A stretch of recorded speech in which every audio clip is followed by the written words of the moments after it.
Hello everyone and welcome to another episode of the Roker Report podcast in association with the Sunderland Community Soup Kitchen. It's Gav back after Sunderland's 2-1 home defeat at the hands of Sheffield United. And joining me for this very, we'll say it quick, we'll probably be here for an hour, Chris, no one knows, is Chris. Hey mate. Yeah, I'm not bad. Reasonably happy after a defeat, which is bizarre. I mean, don't get us wrong, I'm not happy, but it's not a Stoke defeat. So it's not going to be that. It's not going to be that sort of conversation, which at least is a blessing. No, I said this last night. The reactions just, I think when you lose a game, you want to come away from it feeling like you could see what we were trying to achieve. And like that was the difference for me between this and like say a Stoke, because the Stoke game, you seen the result coming a mile off. You probably better comparison might be maybe Coventry or Rotherham, where I came out of those games and I just, some of the decision making and stuff and the team selection and what have you, I couldn't understand, and that's why I was really frustrated. Where with this one, I can see what we were trying to do in the game. I think, obviously, and we'll come on to this, but it's probably a different result if the officials do their jobs, and that's all we're talking about really coming out of the game is that. And to be honest, if you're Tony Mowbray, you're probably glad as well though, because it takes a little bit of pressure off the players. It gives us something to take into the next game with a bit of bite, because we're probably frustrated by the result, but not by our own performance necessarily. So yeah, I don't feel particularly disheartened by the fact we got beat. I mean, you do have to remember who they are. I know that they've not been in fantastic form recently, but they're second in the table. Up until probably 3-4 weeks ago, they were right up against Burnley in terms of the points. Like, it was literally them two pulling away. Nobody else was getting near them. And the importance of this game, really, from their perspective, was they needed to win because they've got Borough breathing down their necks. So this was a massive game for Sheffield United. They knew they needed to win it because the pressure is on them to keep Borough away. So yeah, I mean, I'm not disheartened. I could sit and pick at certain performances and aspects of the performance, and I know a lot of fans did after the game last night, but I just think, as a general opinion, that we can sort of move on quickly from this one. I don't feel like there's anything to really mull over, particularly for more than a couple of days, and we'll just move on to the next game. And maybe that's the buffer that this 50-odd point mark has provided us now.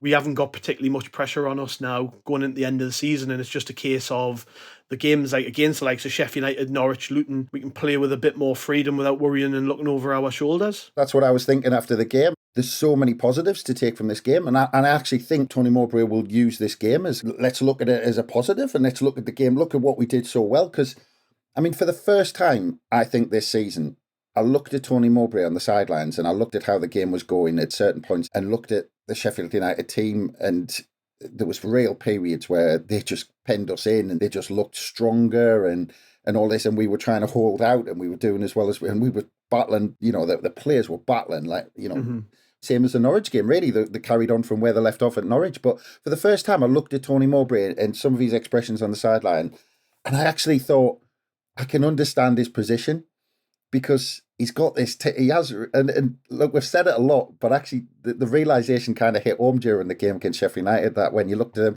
sometimes he had his head in his hands, he had his hand over his eyes, and he was kind of just rubbing his face. And I just thought, I get it. He's got this squad of kids, and at times in that game, that you just saw Sheffield United was so much stronger than us. They were just, they had that experience, they had that nous, they had that. Tony Mowbray at times, the amount of league games he played, he was tearing his hair out because he could see these young lads making those mistakes, and he hasn't got these players where he hasn't got a midfield full of players, the equivalent of Danny Bart in midfield, who's going to be your general and get their foot in and all this. I mean, if you see, they had the two lads from Man City in midfield, Doyle and McAtee, and Burge as well. And you could just see that at times we were kind of describing it in certain periods of the game as men against boys. And it was, and we had to battle so much. Michu came off late in the game and he was battered and bruised. He'd been kicked all over the place. And you could, his facial expression, there was once he got injured on the far side. He just looked like he wanted to stay on the floor because he was just, he was that battered and bruised off the game. Yeah. But yeah, it just kind of hit me last night that you've got this side who are just learning, and they're just kids and they're playing first team football for the first time.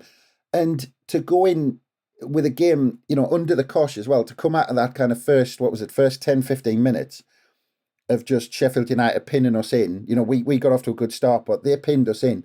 To get out of that period and then turn it around after half an hour and score the first goal of the game, I mean, that showed so much guts from this team, because they're just a bunch of kids. And Sheffield United, as we saw in periods last night, are just a bloody good side. They're a really good team. They've got so many good players. I'm just looking at the team now, and notwithstanding the starting 11, on the bench they've got John Fleck, who's played Premier League football, Chris Basham, who's played Premier League football, Ollie McBurney, I think they paid like 15 million for him. He's had a fantastic season. I think he's been one of the best strikers in the league. Billy Sharp has played at every level, scored goals. Ollie Norwood's probably their best player. Looking at the rest of the team, he's probably been their best player this season. Bogle, who normally plays right wing back, came on at some point. Like, that was their bench. Then you look at the team, Egan at the back's a Premier League defender. Ahmed Ozic? I think he scored in the first game against us. He was outstanding. McAtee, Doyle and Burge, they're all Premier League players to me. They were brilliant. What a midfield that is, though. Yeah. And for Neil and Michut to go up against those three, I thought they did unbelievably well. Yeah. And then up front, Iliman and Dai, who's been one of the most promising players in the Championship this season and played international football. I think he played at the World Cup, didn't he? Quality team. And we did at periods go toe-to-toe with them and just fell short, and I think the quality shone through. And there's no harm in that. I remember feeling a little bit like this after the Norwich game at home right at the start of the season, where it was a bit, we had a bit of a ding-dong with them, and then they just brought lads off the bench who were good players. And sometimes you just got to hold your hands up and say we aren't competing. Yeah. But the heart you can take from this is that this is a very young team, and next season, with a good summer window, there's no reason why we can't be looked at in that vein, where people can look at us and go, Sunderland have got a lot of quality players who are Premier League quality. And maybe it is a step too far for us this year. But we say this quite a lot.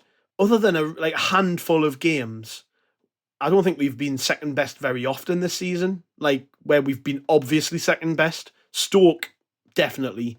I think other than that, there's probably been a couple of games where we've been shite. But other than that, we genuinely do compete. And, it's nice to see, I'm sort of going off a tangent here, but Michut, for instance, scoring the goal. And I thought you had a great game on Sunday. And there's a player, right? If Corey Evans hadn't have got the injury that he got, we might never have seen this. Sometimes with a loss like that, opportunity arises for a player and they step up. And I think Michut, compared to the kid who was here in the first half, he's a different player. There was a point around Christmas time where he was still injured, but he wasn't contributing whatsoever. And I would have happily said, just let him go back to Paris, because he barely played in the first half of the season. And when he did play, we weren't seeing anything from him. It was just I didn't really see the point in him being here. And it's been lovely to see that he's just had an opportunity and he's took it and he's improved. And you're on about there saying that he got battered and bruised by the time he came off the pitch. But it's that side of the game that is really improved for him. I thought at Norwich, he put himself about brilliantly. And you look at him physically, he's like a little boy, but, he is doing his best out there to try and sort of become a more well-rounded midfield player. There was a lot of that in this game where I felt we did ourselves justice, even if we came out, on the other end of the result. And obviously there's a bunch of stuff to talk about, so we might as well go through some of it. Because, we've been pretty positive since we started. But the overarching discussion point coming away from the game was the officiating, obviously. I was at the game, so obviously I didn't hear any of the coverage on Sky of the various decisions. And it was only afterwards, really, where I felt a little bit vindicated, because coming away from the ground, I was whinging about the refs and the linesmen and stuff. And then, as I'm coming home, I'm reading the comments from Tony Mowbray, and it was interesting that their manager even stood up for us, which is refreshing, because that doesn't happen very often, where the opposition managers come out and back the other opposition manager, like in our case Mowbray, when it comes to what he thinks about how the game was officiated. So, we've talked there, I think Sheffield United were the better team, but it doesn't tell the full story, because if the officials do their jobs, and me and you've talked about it so many times, there's nothing we can do about it. The refs are fundamentally shite. The linesmen are fundamentally shite. There's just nothing we can do about it other than complain about it. But I do think that games like this, where there were probably millions of people watching it, and it shines a bit of a spotlight on the issue in the Championship, because we've had this all season, is that because the officials are that bad, there is a real case to be made for like bringing in VAR just because of how bad it is. And I wonder whether this game might be used as an example put forward to say, look, we need this at this level soon, because they like all refs make mistakes, all linesmen make mistakes, but these are decisions that would have been referred and then would have been different. You know, you could say about Hume. I think with VAR, Hume probably gets sent off. I don't think it was a red card, personally. I think that's one of the ones the ref got right. But I think with VAR, he probably gets sent off. And I wonder if their manager would have agreed with that. There's the handball, which I think came at 0-0, 20 minutes or so into the game, where we pumped the ball into the box. Danny Bart heads it across box. Sander Berger's got his hands up in the air. It definitely strikes his arm.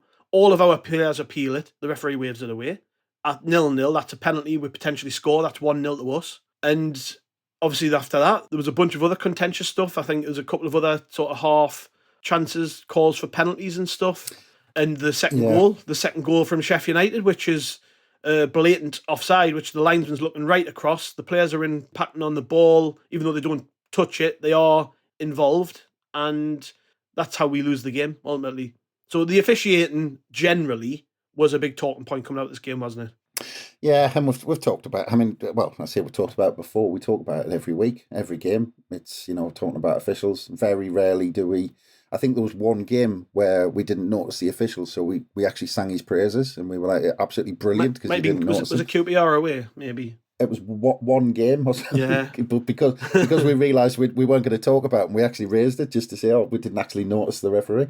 Yeah.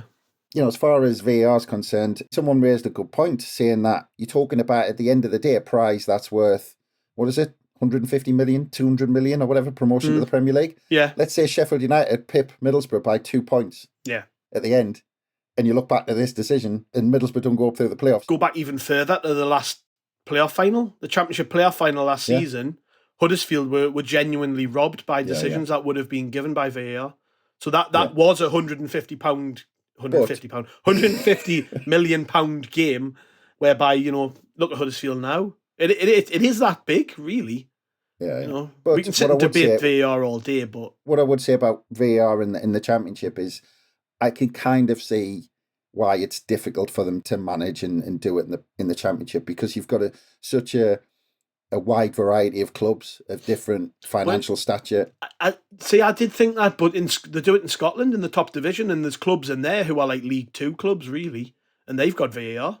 But I think in Scotland it's as much of a PR thing, because if they don't want to be seen as a Mickey Mouse league if they don't have VAR in the top division. Shows it can be done though, shows it can be done. It's true, it does show that it can be done, but I think there's as much of PR in Scotland and just kind of throwing money at it to make sure it's done. But in the Championship, I mean, let's say you get a really small side getting promoted from League One, and can you actually do it, logistics of it? But then where do you draw the line? Because League One will say, well, hang on, the Championship's got it. And if the Football League is a collective, then they'll probably turn around and say, well, if the Championship has it, then League One and League Two has to have it.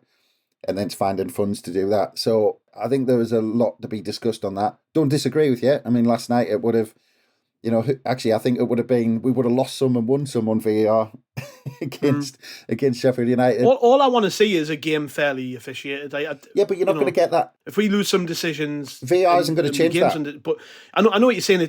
VAR isn't flawless, but I mean, I'm not. To be honest, I'm not just talking about this game specifically. I feel like this after most games. I'm just like, God Almighty, these are such obvious calls that, like, I don't know. We could sit and debate it all night, but I just think there's maybe a case for it regardless of this game. I think, speak to any fan of any Championship club and they're probably just as pissed off as we are about generally officiating. Well, what you said about Heckenbottom last night, I think his reaction to almost say, when he saw the video back when they were interviewing after the game, and he saw, we got away with one then, and he's laughing, because he's probably seen so many other ridiculous decisions, and even though Sheffield United doing well, they've probably, lots have gone against them, but they're good enough to kind of come out and win the game. But, sometimes you're just left scratching your head, but VAR isn't going to change the flow of the game and the decisions within the game, because sometimes we're scratching our heads about free kick after free kick after free kick, And VAR can't change that. They can catch the big ones, like the offside, can't catch the just general crap officiating through the 90 minutes, which we see all the time. And there was one last night, there was a perfect example where there was a shove off, kind of almost off the ball when they were chasing for the ball. And a few minutes earlier, the ref didn't give it. 2 minutes later, a Sheffield United player goes down to free kick. Exactly the same situation, exactly the same push.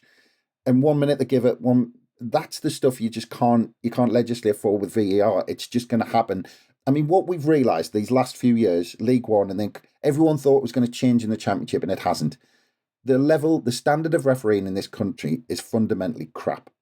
And there needs to be an overhaul of how that's done. And they've just appointed somebody, the head of the Referees Association. I can't actually remember off the top of my head who it is, but they've just appointed someone. Howard Webb, there. Wasn't it? I think. It was at Howard Webb, was it? Yeah. It rings a bell. But he's got a hell of a job on his hands, because if they assess everybody in the league, I mean, every report will be coming back saying, he's crap, he's crap, he's crap. Yeah. So where do they go? Yeah. Let's run through some of the key decisions in a bit more detail. So the first one, then, the handball at 0-0, 19 minutes into the game. I say handball. Do you think it was a handball? Would you have gave a penalty for that? I'm leaning on the side of penalty, because I'm kind of thinking that he put his hands there thinking this might be where the ball's going to go. But the distance between the header and where he was would put that element of doubt. Even if it went to VAR, it would be, well, hang on, because that's a discussion. It's the position of the hands versus the distance of the ball. Mm-hmm. And I just think where his hands is suggests that I think he kind of meant to do it, and it's probably a penalty. But the element of doubt comes in because the header was so close to where his arms were. Yeah. And the referee, to me, though, in this situation, he's about 30 yards away from where the ball is. Like, when the ball comes into the area, the ref is way outside the box, nowhere near the play at all. That's why he doesn't see it, because he's nowhere near the play. I don't know. Don't know why you're surprised. Nah. It's just really frustrating. But so to me, that's a penalty. Then you're thinking, well, there's a chance to go 1-0 up, but we don't get it. So there's nothing really much else to say. And it was only a minute or so later, the Trey Hume tackle / assault on, I think it was Jebison. Yeah, I think, do you know what it is? Me and you watched it back before we obviously recorded, and pulled it back a number of times. Personally, I think that it's the correct decision. I'm not just saying that because he's a Sunderland player. I would say that if it was the other way around as well, because I actually think we've sort of been conditioned to think that's a red card because it happens so often. And I just think sometimes, you watch the way the lad got straight back up, like got on with it, played the rest of the game. And I just think, yes, it was a hard tackle. It was reckless. It was a stupid tackle. Yes. But I don't think it was particularly dangerous. I just think it probably was made to look worse than it was by the fact all of their players surrounded the ref, which is something we never do, by the way. We never do that. And I wish we would, because we maybe would get a couple of decisions our way. But they surround the ref. And to be fair to the ref, he went straight for the yellow card, and he didn't care that they were surrounding him, and he kept his hand on that yellow card. Who was it who got sent off earlier in the season, where the ref changed he had the yellow in his hand, and he changed it to a red at the Stadium of Light? Trying to think. I think it might have been 09 against Swansea, actually, where the ref actually had a yellow in his hand. The opposition player surrounded him. So we've seen that this season, where the ref's changed his mind based on the sort of reaction of the other players. So fair play to him in that situation. Like, I actually think he got that right. But yeah, I mean, I'll let you have your say on it. You obviously, you had something to say about the fact he even made the tackle, didn't you? I mean, yeah, we watched it back, and we realised that it actually came out of complete frustration because of a minute earlier, the lad who he ended up fouling basically shoved him off the ball, and basically he got the better of him. So Hume just saw the red mist, and then he saw his chance when he was going to turn on the ball, but then he flicked the ball before he kind of got there, and Hume was ready to smash him. But I think because he flicked the ball through, it made it look a lot worse, because he completely missed the ball and just went through the man. And it was a ridiculous tackle. And the whole fact that it ended up being a decision for the referee, and we've talked about this before on a couple of occasions where, and I think Hume with the penalty as well, there was a few weeks back, the late penalty at Bristol City. Again, it's given the referee an opportunity to make a decision. the referee, I mean, I think you're probably right. It is probably more of a yellow, but not that much. It's probably 60-40, something like that. If you ask 10 referees, probably 6 might give a yellow card and 4 might send them off. So, but what you're doing in that instance, in an area of the pitch where it makes no difference, you're giving the referee a chance to put you down to 10 men when there's no need. Similar to that 09 one I just mentioned. Yes. I was just about to say, there was no danger in that area of the pitch, and you've got a chance to put, because we were battling and we needed, 10 men against Sheffield United, they would have ripped us apart. It would have been 3 or 4, easy.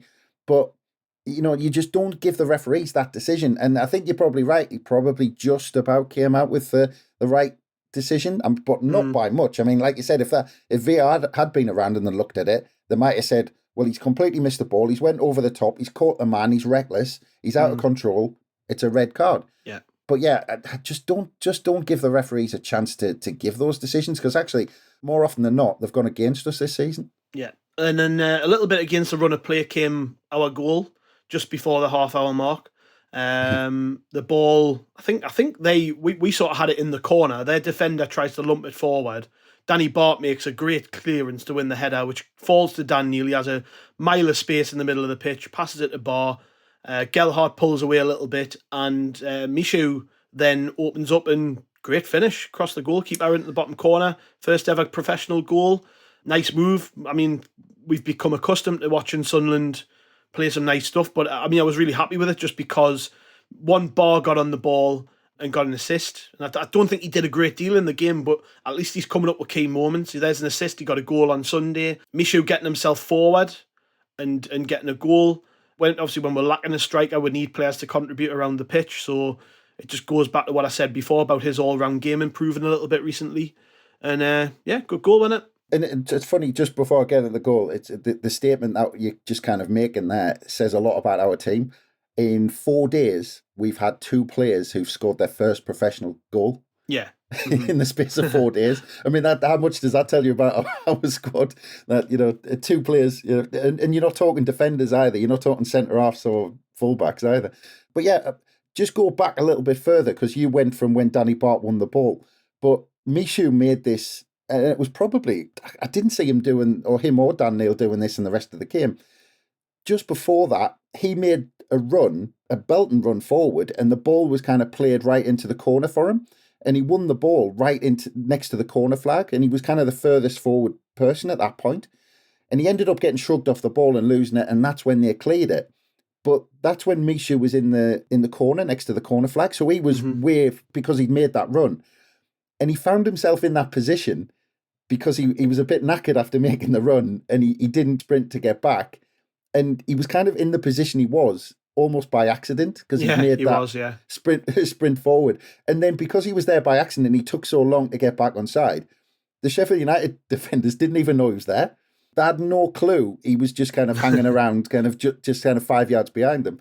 We were watching the goal back, like you said, and Gelhardt made this run and took the centre half away that was keeping everyone on side, which meant Michu was kind of level with the rest of them, but in acres of space.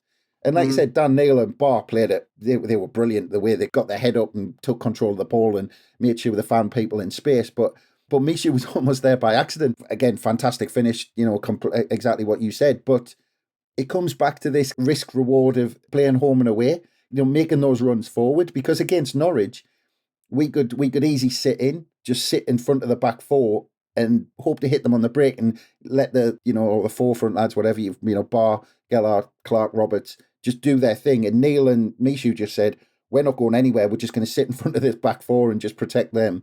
But Michu made that run. It was a little bit out of character. And we got something from it because we had players forward. So when Neil and Bar looked up, it wasn't just Gelhardt or Roberts and Clark sitting wide. We actually had players forward because Michu was in that forward position. They could play him in and he did the rest. But it's getting that kind of balance right between making those runs forward but not leaving us exposed at the back. Yeah.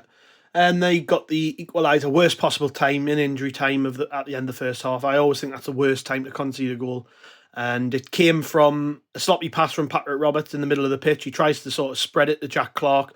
Totally underhit, crap ball, really. And all it does, it catches us on the hop because everybody's out of position, really. They advance down the right. I think it is Baldock, I think. Baldock, Yeah, the right back brilliant who carries it, does really well. And like I say, there's a gulf really in the middle of the park which they exploit, and it's McAtee who scores the goal.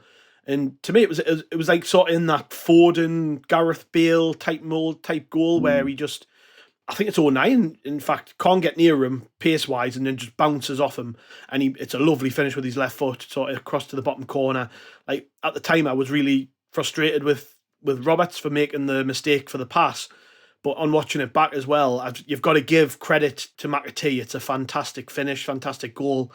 Just a really bad time to concede. And we were talking about it on the way out of the ground, but like our game management at that point, it's shit. Like why are we trying to play a pass like that in injury time at the end of the first half? Just keep the ball, see the game out till half time. You're 1-0 up. Instead, we're trying to break the lines and score another goal. And that goal is. It's totally self-inflicted. If we manage the game better and we just hold the ball for a couple of minutes going into half-time, we're 1-0 up going into half-time. That's the frustration for me, is that you can say it's like us being a young team or whatever, but that's a more experienced player who's made that pass. Roberts has been here long enough. Like, you know, it's not a young kid making that mistake. And for me, that's probably one of the biggest things missing since Corey Evans got injured, is just having that player who just tells everyone what to do in the middle of the park and slows it down and keeps it calm, because that was just a daft goal, really. It was a great finish, but self-inflicted for me. Yeah, you've kind of said it already. I mean, just absolutely ridiculous. And literally the clock was ticking 45 as he played the ball on the TV. It clicked 45 when he almost gonna give it away, and you just thought, oh, what a time to do that. And it was just ridiculous. Absolutely no need. And this was the turning point in the whole game. If we went in 1-0, Tony Mowbray could have gotten reorganised, maybe changed the tactics a little bit, almost kind of dug in, get the 3 points and all this sort of stuff. But you go in at 1-1, and then you're kind of starting all over again to try and get a goal in the second half. And you almost kind of just resetting and going the same, because you have to try and push on and get a goal. But we've done the hard work. And then just to blow it like that in 45 minutes. I mean, look, Patrick Roberts, he'll need nobody to tell him, what we're saying. He'll be fully aware of, that decision making and all this sort of stuff. It does tie in with a lot of decisions we've made this season in game management. And again, you go back to the squad being young, but Patrick Roberts, he knows better than that. And he could have just turned around, kept the ball, but it felt like we were going to catch him on the break. And to be fair, if he did play that ball well, like we know he can, Clark was in. So, it's that risk reward. But again, when I was talking about that midfield and those midfield runs, if you watch that goal back, Roberts was trying to play that ball wide. And if you watch, Dan Neil and Michu were both busting a gut to get forward and join the attack, both of them. Yeah. Wrong time of the game to do it. Goes back to that Evans thing. Like, Evans wouldn't have done that. Yeah, if they'd just sat, because the ball was played out wide to Baldock, and Baldock, fantastic run from Baldock. He made about 30 yards. But what he did was he didn't just make those 30 yards up. He almost ran. He beat Michu down the right-hand side. So he played the ball in behind. When he played it inside, it was in behind Dan Neil and Michu. Yeah. So it was in between the defence and midfield, because they couldn't get back because they'd bombed on too much. And then when McAtee picked the ball up, his touches were brilliant, absolutely perfect. His first touch took it beyond 09. Bart didn't know whether to commit himself, and then the finish was fantastic. All the credit goes to them taking advantage, but you can look at us. There was a lot of things we could have done to stop that goal. Yeah. And then the most contentious of them all, the winner. I've just been watching it back there in the background, and like it comes back to this thing about officials and stuff. Like, mistakes can be made, human errors there, but at a set piece, the linesman's job is to watch the line. he's looking right along that line to make sure nobody's offside, right? So the ball comes in. Berger is a good 3, 4, 5 yards off. And he's quite clearly, he actually makes a motion to kick the ball. Yeah, tries to get it. It's offside. There's not really anything to discuss. It's a blatant offside. Yeah. There's no two ways about it. He doesn't have to touch the ball. He's in an offside position, and he makes an attempt to kick the ball. It's an offside. So, yeah, it's just... for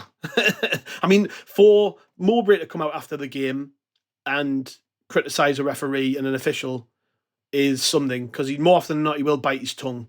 Their manager, like you say, he even watched it back and said, I can't remember the exact words, but it was something like, I'd be horrified or something like that if I was Tony Mowbray. And then I think it was one of the local journalists, I can't remember which one, came out after the game and said that Tony Mowbray had said the officials had actually been in to apologise for that goal. Really? Yeah. I didn't say that one. Yeah, I think I've just seen that. It was Phil Smith from the Sunderland Echo tweeted, yeah, that Tony Mowbray had said the officials had visited him after the game to apologise for the second goal. Yeah. Just, what do you say about that? Because that's it. I mean, in that situation, even the referees, what can they say? There's no way they can turn around and say, well, we think we were right because of this. There's nothing about that goal that wasn't, it was just offside. But it wasn't just his arm. It wasn't just his leg. I mean, they were standing in an offside position. Either the linesman missed that completely, which then he's completely incompetent, or he then thought the rules were that he had to make contact with it. So then he's incompetent that way. So there's no way the referees and linesmen can turn around and say, oh, well, he might, he was onside because of this. It was just a bad call, bad decision. And, the only really thing they can do really is apologise, because they should do. There's nothing really much more you can say about it. It was offside. It was given.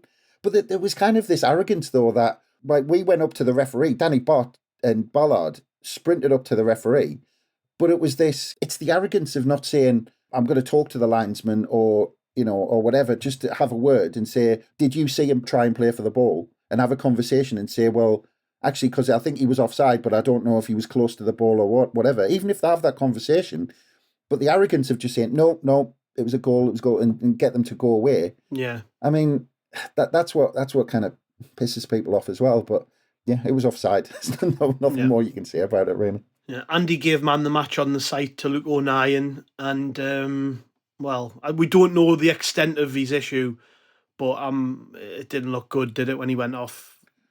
He seemed to be trying to play through the pain barrier. I just hope it's all right.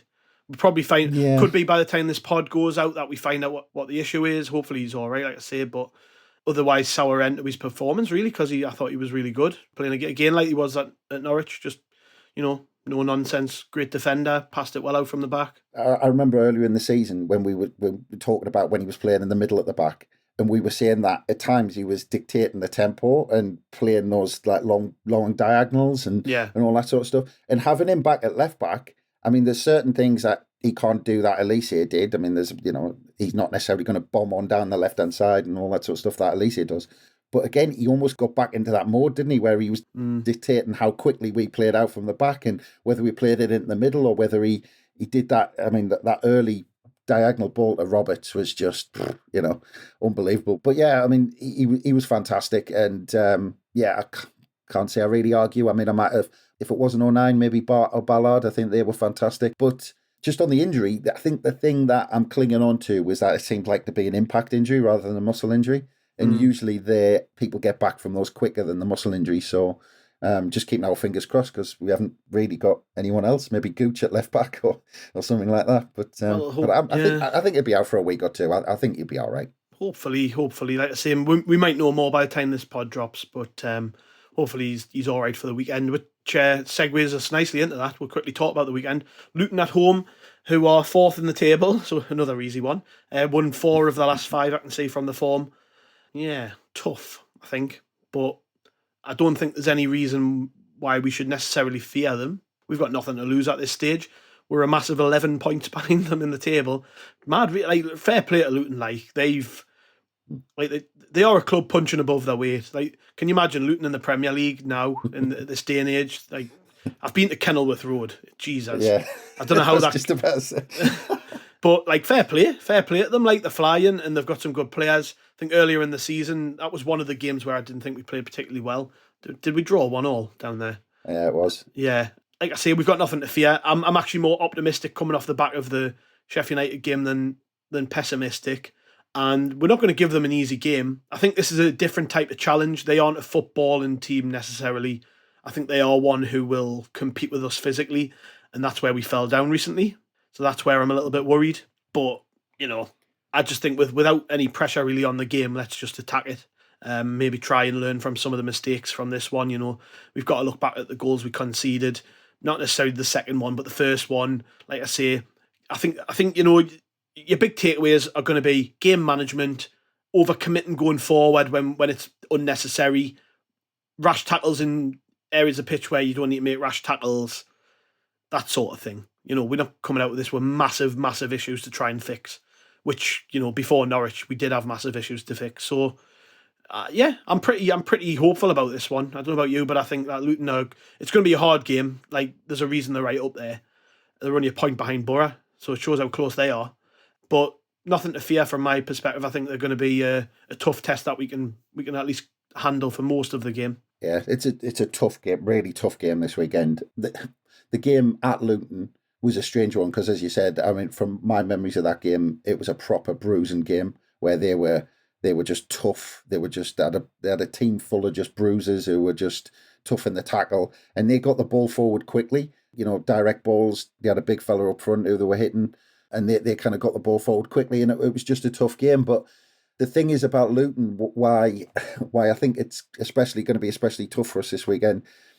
Looking at their away form, they haven't lost away in the last 5, but they don't score that many away. I mean, they've scored. They don't score many at all. Really, they've won 4 of their last 5 games, 1-0. But they've conceded the fewest away from home in the division. They've only conceded 15 goals in 18 games away from home. That's a worry. Our problem at the minute is going forward.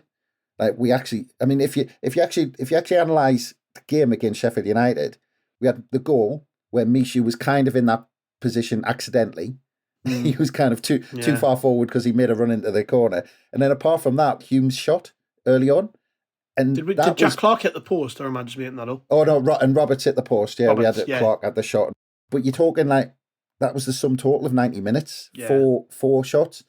And Luton are probably going to be better than Sheffield United in terms of keeping it tight at the back. Well, to be fair, Sheffield United only conceded 1 more goal. So it's going to be similar, and it's whether we have that moment of magic like Barr produced at Norwich, or whether Michu wanders into a position he's not usually in, that we need to get a goal. So my concern is us scoring at the weekend. If we score, and again, like we did at Sheffield United, hopefully we've learned from our lessons from the Sheffield United game and we actually manage the game a little better, because I think that Danny Bart and Ballard will have a tough game up front. It's going to be a physical encounter for them. It's going to be elbows flying. They're going to come out with black eyes and bust noses and all that sort of stuff. It's going to be one of them games for them.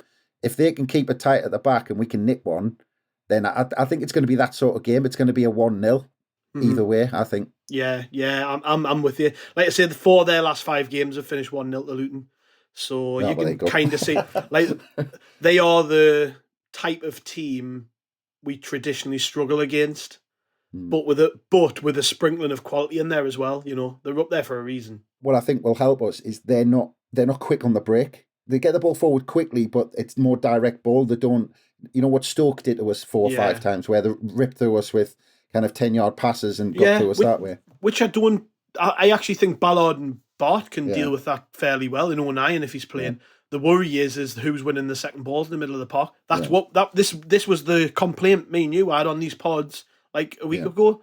Physically competing in the middle of the park is a problem, and I think Michu and Neil in the last 2 games have improved, but this is a totally different game. Like Luton are going to probably stick 3 in the middle, and they have players equipped for that kind of battle. Where I just don't know if we've got those players. And we have Luke O'Nien obviously, but whether he's fit is another thing. So, it's going to be pretty tough. And I think what Mowbray will do, he'll just do more of the same. It'll just be, we'll try and play football against them. For Dan Neil and Michu, it's their starting positions. So they need to learn to play as a 2 rather than move up and down like in a 2 in a pair, like they did when we conceded the first goal against Sheffield United. Like they moved too far as a pair.